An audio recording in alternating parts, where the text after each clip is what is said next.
If you were a fan of first-person shooting games in the late to mid-90s, games such as Quake, Doom and Wolfenstein kinda had you covered, but all kinda felt rather samey. Today's game gave you something a little bit more primal. Hello there, welcome to saberduelgaming, where we always take the high ground, and welcome to our retro review of Turok Dinosaur Hunter on the Nintendo 64. Nowadays, from one console to the next, the graphical improvement is not really that evident, if evident at all. However, back in the mid to late 90s, when a new console came out, the evolution in graphics, sound, fluidity and gameplay was a massive leap, and there was no more evident example of this than the step up from the Super Nintendo Entertainment System to the Nintendo 64. Whilst PCs and other consoles such as the PlayStation were already putting out relatively 3D graphics and certainly making use of first-person shooters, the humble 16-bit Super Nintendo was not really capable of doing that to any really impressive level. Games such as Doom had been released on the SNES, but they were flaky at best. But over on the PCs and PlayStation, first-person shooters were fast becoming one of the most popular types of game, and games such as Duke Nukem, Doom, Quake and Wolfenstein were really showing fans of this genre just how fun they could be. But with the release of the Nintendo 64, the Nintendo's capabilities for graphics, and most especially 3D graphics, took a leap forward that I would argue no games console has ever taken before or since. Suddenly, games such as Quake, Doom and Duke Nukem were having not just ports, but graphically improved versions of the game released specifically for that console. But it was the original first-person shooters that really took the biscuit on the Nintendo 64, and Turok Dinosaur Hunter was, whilst not quite as fondly remembered as GoldenEye 007, the first original first-person shooter released on the console, and it did things that the other first-person shooters had never even come close to. Gone was the maze-type environment that we saw in games such as Doom and Quake. Instead, you were in an open, lush environment, forests, mountains. There was 3 dimensions, not just visually, but in the way you could interact. You could go up slopes, you could climb up mountain faces, and you could jump. Something that at this point was revolutionary. The game did stick with many of the tropes seen in other first-person shoot-em-ups. Obviously, there was a wide array of different weapons that you could use, with each of them getting increasingly more destructive as you worked through the game. You were also tasked with searching an environment for keys that would open up other parts of the level as you worked your way through it, very similar to what we'd seen in games such as Doom as well, although it was done in a slightly more unique way. The lead character Turok is actually based on a comic book of the same name, and our character is a Native American warrior who's got to stop the evil campaigner from conquering the entire universe with an ancient and powerful weapon by finding that weapon first and being equally destructive with it.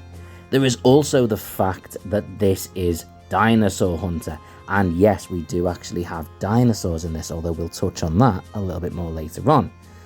The different environment, different villains, and different presentations and abilities within the game certainly helped it stand out against a number of other first-person shooters. The graphics were smooth, beautiful, and the fact that we actually got to see our protagonist, granted just in brief cutscenes, certainly helped really feel like you knew the character. Instead of just seeing a brief picture of his face in the corner where your lives were, we actually got to see who we were playing as. The weapons were generally quite impressive, even if some were not quite as fun to use as others, and we also had a variety of mini-games that were kind of like weird obstacle courses in an alternate dimension. I never really fully understood what these were meant to be or how they fit into the story. I'm sure there was some context to them, but they certainly broke up the regimented structure of the game and gave you something a little bit different to do. while some of them could be quite challenging and others just infuriating, they were on the whole okay, and an easy diversion. If you got quite stuck on them or just weren't enjoying them, you could opt out at any point and return to the main game. So they weren't that frustrating. They were just challenging, and if you didn't enjoy them, you just didn't attend them, or left. So, how was Turok received on its release back in 1997? Well, first, overall, the game was a critical and commercial success. However, looking back, the scores did range a little bit. The majority of them ranged from around the mid-80s all the way up to 99%. That's quite a stark difference. But at the other end of the spectrum, there was one or two scores down in the high 60s. There was clearly some difference of opinion about this game, but on the whole, most of those opinions were very positive. Douglas Perry of the multimedia website IGN spoke quite favourably of the game and said that the game really stood out because of the 3D movement, which wasn't possible in other games within the genre, such as jumping and swimming. There was very high praise for the graphics and environment, but also for the impressive true-to-life brutal animations, including blood-splattering streams shooting out of the neck of opponents when you hit them with a grazing arrow or a slice of the blade. However, it wasn't all high praise. Some pointed out that the game really didn't offer anything that hadn't been seen in at least some other first-person shooters before. For example, it was referenced in Next Generation Online as a very pretty Duke Nukem. Others thought that while the graphics and animations were amazing, the controls weren't ideal, and sometimes you could find yourselves looking up and down and not being really sure where in the hell your character was. Financially, the game surpassed 60 million by late June of the same year, and it made up around 45% of Acclaim's revenue for the first quarter in which the game was released. This was pretty impressive, and the game held top spot for video game rentals for 7 weeks in a row. By 1998, the game had sold 1.5 million units and generated $200 million revenue worldwide. So I think they were pretty happy with this. It was also nominated for 3 different awards at the Academy of Interactive Arts and Sciences Achievement Awards, though as far as I'm aware it didn't actually win any of them.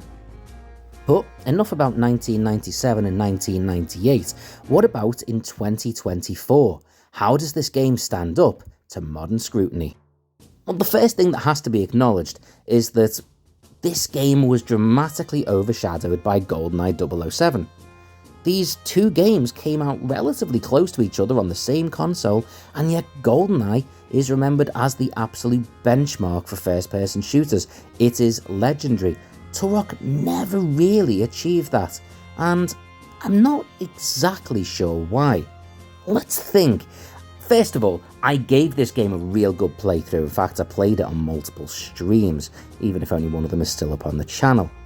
I actually found the controls a lot easier to play now than I first did when I played it on the Nintendo 64.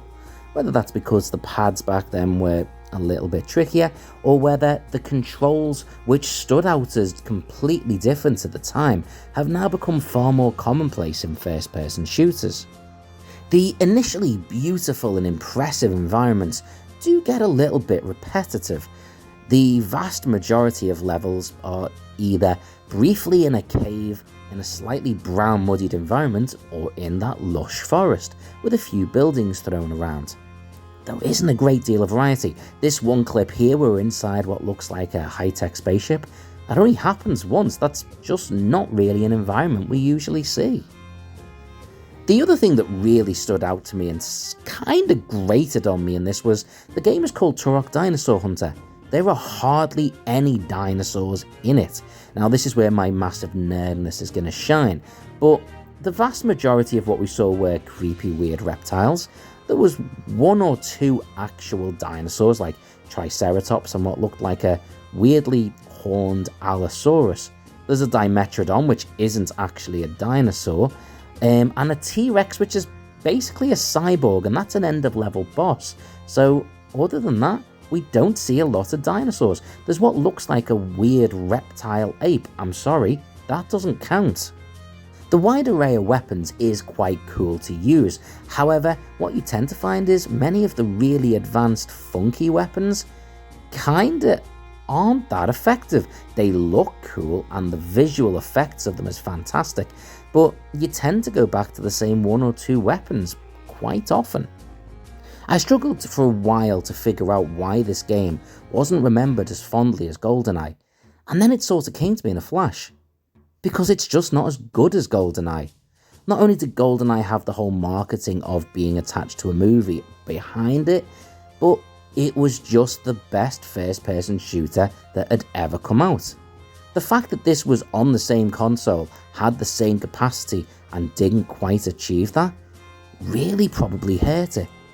If you didn't already have Turok, and you were faced with the two options, you were picking GoldenEye. So why would it be remembered as fondly?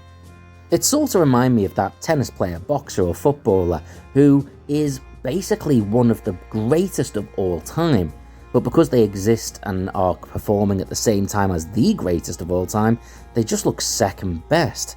It's unfortunate and it is probably unfair. This is a really good game, and going back to it, I can probably appreciate it a lot more than I did at the time.